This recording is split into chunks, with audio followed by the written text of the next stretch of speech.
Olá, pessoal. Eu estou hoje aqui para falar de O Corvo, que já está em cartaz nos cinemas e é a nova adaptação dos quadrinhos do James O'Barr. Estou num esquema um pouco diferente, como vocês podem ver. Estou gravando em áudio porque eu estou com dificuldade para usar o estúdio e vai ter a fotinho para vocês saberem quem está falando, cenas do filme e tal. É só para não deixar de resenhar mesmo enquanto eu estou com essa dificuldade momentânea. Muito bem.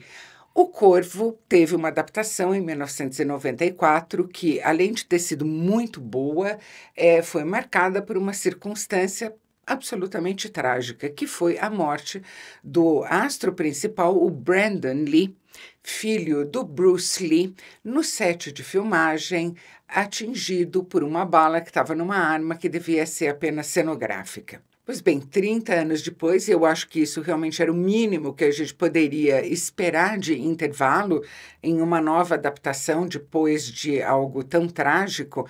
A gente tem, de novo aqui, um ator luminoso fazendo o papel do Eric Draven, o corvo do título. O Bill Skarsgård, que vem fazendo um trabalho extremamente consistente em toda a carreira dele, desde o início, ganha cada vez mais visibilidade por causa da consistência desse trabalho. É lógico, todo mundo vai lembrar dele como o palhaço Pennywise de It. Aliás, eu mal posso esperar para ver o Bill Skarsgård como o personagem título de Nosferatu, do Robert Eggers.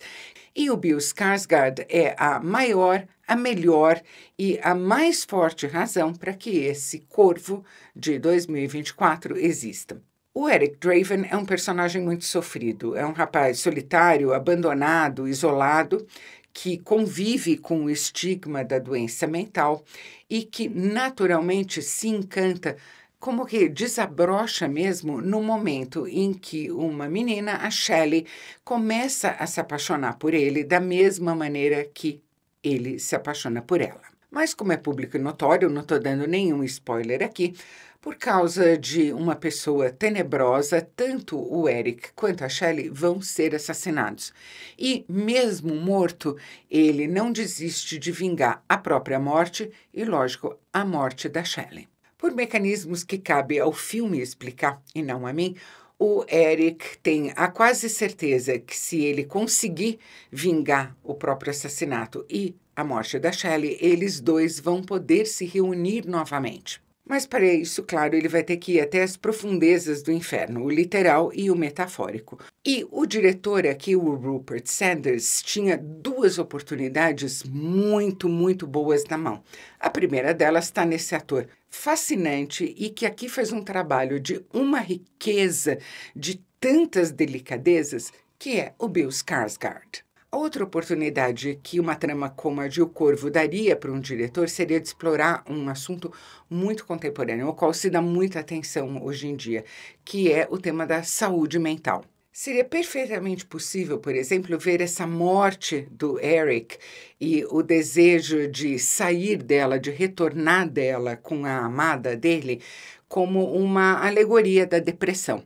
E, além disso, esse desempenho tão cheio de emoção e tão cheio de minúcia, tão cuidadosamente observado e anotado do Bill Skarsgård, dá material mais do que suficiente para que isso seja incorporado ao Corvo e transforme ele em algo mais do que lore, do que a adaptação do quadrinho. Sem perder nada, sem mudar nada da adaptação, a gente poderia ter aqui algo mais de substância, algo a mais para engajar as emoções da gente. Mas pelo que a gente já viu dos trabalhos anteriores do Rupert Sanders, como Ghost in the Shell e Branca de Neve e O Caçador, ele é um diretor que dá muita atenção ao visual, ele trafega muito bem nesse aspecto da criação de um filme.